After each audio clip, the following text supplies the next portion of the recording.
देखो, रेड टेपिज़्म क्या होता है? रेड टेपिज़्म जो शब्द है वो आपको सुनने में कुछ अलग लग रहा होगा, लेकिन इसका जो मतलब है वो कुछ और ही है, ठीक है? रेड टेपिज़्म उस चीज़ को बोलते हैं जब अगर आप कोई भी काम करने जा रहे हो, ठीक है? कोई भी फॉर्मल काम करने जा रहे हो, जैसे कि मान लो आपको पासपोर्ट बनवाना है, एग्ज़ाम्पल। वहाँ पर आपसे इतने डॉक्यूमेंट्स माँगे जाएँगे, ऐसे-ऐसे डॉक्यूमेंट्स माँगे जाएँगे, जिसका कोई मतलब नहीं है, जो कभी काम नहीं आता है उनके, ठीक है? लेकिन फिर भी प्रोसेस को लेंदी बनाने के लिए वो लोग ये डॉक्यूमेंट्स माँगते हैं, प्रोसेस को लेट करने के लिए ये सब डॉक्यूमेंट्स वो लोग माँगते हैं। ये एग्ज़ाम्पल दे रही हूँ मैं, ठीक है? तो इसको रेड टेपिज़्म कहा जाता है। इसका सीधा-सीधा मतलब ये है कि बहुत ज़्यादा कड़े रूल्स रेगुलेशंस बनाना किसी भी फॉर्मल काम को करने के लिए, ठीक है? जिसमें बहुत ज़्यादा समय लग जाए, बहुत ज़्यादा परमिशन लेना पड़े, बहुत ज़्यादा अप्रूवल लेना पड़े, जिसके कारण बार-बार बाधा आती रहे, उसको रेड टेपिज़्म कहते हैं।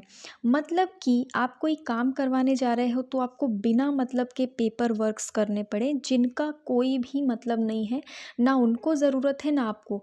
उनके अलावा 2-3 डॉक्यूमेंट से ही काम हो सकता है, लेकिन वो लोग ऐसा नहीं करके 10 डॉक्यूमेंट्स माँगे या 10 बार पेपर वर्क कराए, अननेसेसरी पेपर वर्क। उसके बाद आपको लाइसेंस लेने के लिए कहें, ठीक है? किसी भी चीज़ का लाइसेंस दिखाने के लिए कहें ज़बरदस्ती, जिसका कोई मतलब नहीं है, ठीक है? उसके बाद अगर आपको बोले कि इसके पास जाओ, उसके पास जाओ, मल्टीपल लोगों के पास आपको भेजा जाए या मल्टीपल कमिटीज़ से अगर आपको कहा जाए कि अप्रूवल लो, ठीक है? तो ये जो इस टाइप के जो रूल्स होते हैं, जिससे काम जो है वो बहुत ही स्लो पड़ जाता है। अब अगर आपको कोई 10 जगह भेजेगा, 10 पेपर लाने बोलेगा, तो काम तो भई आपका रुकेगा ही ना, वो तो जल्दी होगा नहीं। तो इसको कहते हैं रेड टेपिज़्म और इसके कारण बहुत सी प्रॉब्लम्स आती है, ठीक है? इसके कारण सिटीज़न्स को बहुत ज़्यादा प्रॉब्लम फेस करना पड़ता है, क्योंकि अगर मान लो कोई गवर्नमेंट की स्कीम है और आपको उसका फ़ायदा लेना है, ठीक है?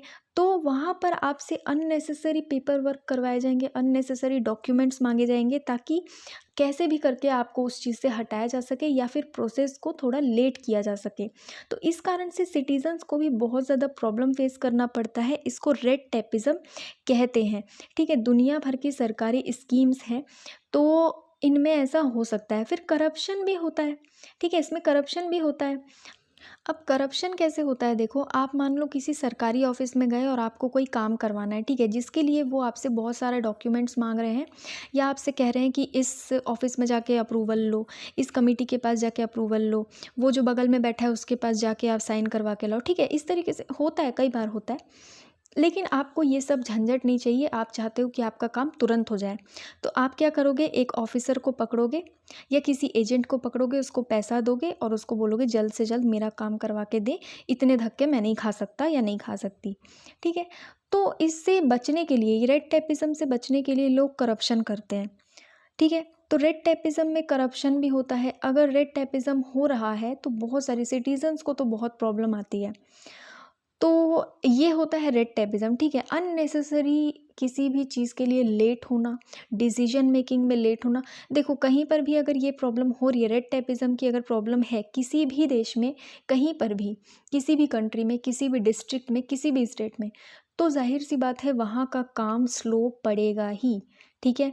क्योंकि इन कामों में काफ़ी लेट लगता है, पेपर वर्क में काफ़ी लेट लगता है, ठीक है? और अननेसेसरी पेपर वर्क हो तो फिर तो क्या ही कहना।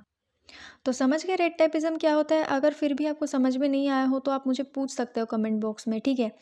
तो डिटेल में मैंने डिस्कस कर लिया है, मुझे नहीं लगता इससे ज़्यादा कुछ एग्ज़ाम्पल आपको देने की ज़रूरत है, आप लोग समझदार हो। इतना तो समझ ही सकते हो, ठीक है? तो आज के लिए इतना ही। Thank you.